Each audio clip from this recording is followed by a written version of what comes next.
A arca, uma caixa de madeira colossal e solitária, flutua sobre um oceano sem fim, que agora cobre os picos das montanhas mais altas. Debaixo dela, um mundo inteiro perece, silenciado pelas águas do juízo.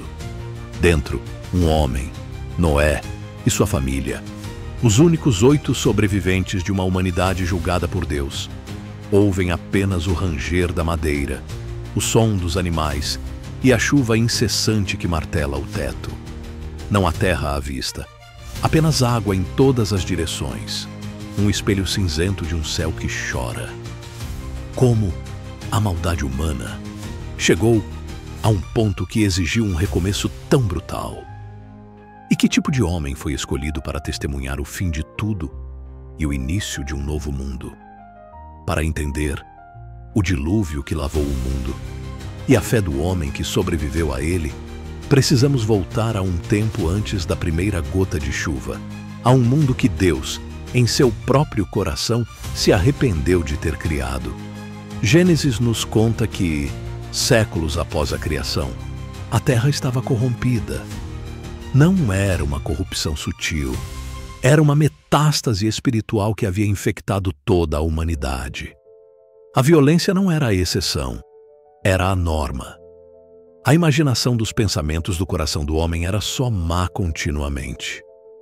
A rebelião iniciada por Caim, o primeiro assassino, havia se tornado a linguagem universal. Nesse mundo, caminhavam os nefilins, gigantes nascidos da união profana entre os filhos de Deus e as filhas dos homens, símbolos de uma transgressão que borrava as fronteiras entre o céu e a terra. Era uma civilização tecnologicamente avançada, mas espiritualmente morta, um mundo de poder sem limites e moralidade sem freios. A situação era tão grave, tão irremediável, que a Bíblia usa a linguagem mais dolorosa possível para descrever o sentimento de Deus. Então, arrependeu-se o Senhor de haver feito o homem sobre a terra, e pesou-lhe em seu coração. Não era o arrependimento de quem comete um erro, mas a dor profunda de um pai, cujo coração foi quebrado pela rebelião de seus filhos. Mas em meio a essa escuridão universal, uma única e teimosa luz brilhava. Noé, porém, achou graça aos olhos do Senhor.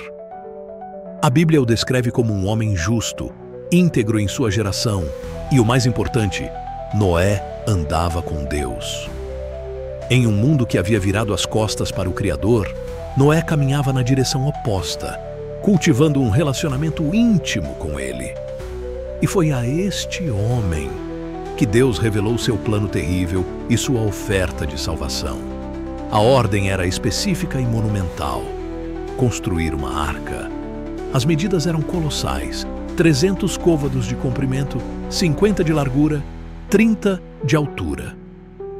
Era uma embarcação gigantesca, com 3 andares, compartimentos e uma única janela no topo, projetada não para navegar, mas para flutuar e resistir. Imagine Noé recebendo essa ordem.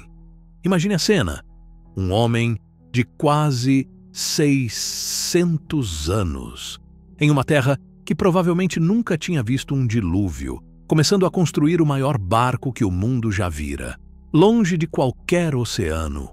Por 120 anos, enquanto o juízo era adiado pela longanimidade de Deus, Noé foi um pregador da justiça. Cada martelada era um sermão. Cada viga de madeira de gofé erguida era um alerta visível da seriedade da palavra de Deus. E o mundo zombava. A cada ano que passava sem chuva, o escárnio se tornava mais alto. Ele era o louco, o fanático, o motivo de piada. Eles comiam, bebiam, casavam-se, viviam suas vidas de maldade, completamente indiferentes ao juízo que se aproximava. A perseverança de Noé, em meio a décadas de zombaria, mantendo a fé em uma promessa que desafiava toda a lógica, é um dos maiores testemunhos de obediência de toda a Escritura. Então, o dia chegou, o fim do prazo de 120 anos. Deus ordenou a Noé que entrasse na arca com sua esposa, seus 3 filhos, Sem, Cam e Jafé, e suas noras. E então, o milagre da procissão começou. De cada espécie de animal, de cada ave, de cada réptil, aos pares, vieram a Noé e entraram na arca, guiados por uma ordem divina que superava todo o instinto. O leão deitou-se perto do cordeiro. A serpente rastejou ao lado do pássaro. Era uma cena de paz impossível, um prelúdio do mundo restaurado. E quando o último animal entrou, quando as 8 almas humanas estavam seguras a bordo, a Bíblia nos dá um detalhe arrepiante e final. E o Senhor o fechou por fora. A porta da graça, que esteve aberta por mais de 1 século, foi selada pela mão do próprio Deus. Não havia mais tempo. O convite havia expirado. Por 7 dias, eles esperaram em silêncio dentro da arca. 7 dias de tensão, com o mundo lá fora continuando sua rotina de zombaria. E então, a primeira gota de chuva caiu, e depois outra, e a chuva se tornou um dilúvio. Mas não era uma chuva comum. As fontes do grande abismo se romperam, e as janelas do céu se abriram. A água jorrava de baixo e de cima. Foi uma descriação, o mundo retornando ao caos aquático do primeiro dia. Por 40 dias e 40 noites, a chuva não cessou. As águas subiram, cobrindo as colinas, depois as montanhas mais altas. Tudo o que tinha fôlego de vida em terra seca morreu. A arca, a solitária cápsula de vida, era erguida pelas águas, flutuando em silêncio sobre o túmulo de um mundo. Por 150 dias, as águas prevaleceram. Imagine o confinamento, a escuridão iluminada, apenas por uma janela no teto, o som abafado de um mundo morrendo. Mas a Bíblia diz: "E lembrou-se Deus de Noé." Uma das frases mais ternas da Escritura. Em meio ao juízo universal, o Criador não se esqueceu daquele que andava com ele. E Deus fez soprar um vento sobre a terra, e as águas começaram a baixar. A arca repousou sobre os montes de Ararat. Ainda assim, a espera não havia terminado. Noé enviou um corvo que ia e voltava. Depois enviou uma pomba, que retornou. 7 dias depois, ele a enviou novamente, e ela retornou com uma folha de oliveira no bico. A esperança. O primeiro sinal de que a vida estava brotando novamente. Após mais de 1 ano dentro da arca, a ordem finalmente veio. Sai da arca. Qual foi o primeiro ato de Noé em terra firme? Ele construiu um altar e ofereceu um sacrifício de gratidão. Antes de construir uma casa para si, ele construiu um lugar de adoração a Deus. E o cheiro suave daquele sacrifício subiu aos céus. E ali, Deus fez uma aliança com Noé e com toda a criação. Ele prometeu que nunca mais destruiria a terra com um dilúvio. E como sinal dessa promessa eterna, ele colocou seu arco de guerra nas nuvens, não apontado para a terra, mas para o céu. Um símbolo de que sua ira contra o mundo daquela forma havia cessado. O arco-íris, um memorial de um juízo terrível e de uma misericórdia ainda maior.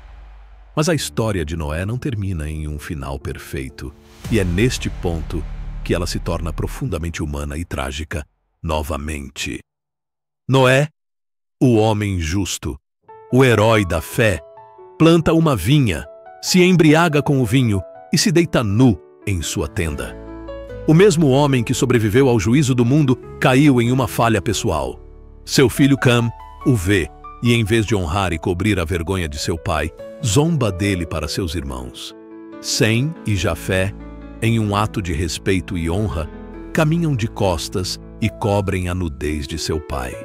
O dilúvio lavou a maldade do mundo, mas não lavou a semente do pecado do coração do homem.